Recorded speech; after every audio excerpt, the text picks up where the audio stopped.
न कोई रंग न हाथों में हिना मेरे बाद, वो मुकम्मल ही सियापोश हुआ मेरे बाद। लेके जाता रहा हर शाम वो फूल और चराग, बस यही उसने किया जितना जिया मेरे बाद। रोज जाकर वो समंदर के किनारे चुपचाप नाव कागज की बहाता ही रहा मेरे बाद।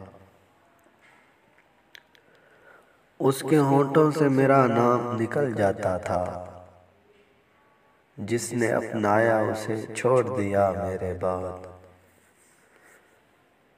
एक परिंदा जो बुलाता था उसे मेरी तरह, वो परिंदा भी कफस में न रहा मेरे बाद। मैंने गिरने न दिए थे कभी आंसू उसके, शायद इस वास्ते वो रो न सका मेरे बाद।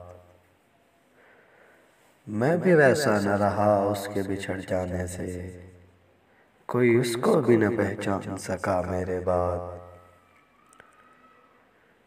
सारी दुनिया ने उसे माले गनीमत समझा, जो न सोचा था कभी वो भी हुआ मेरे बाद।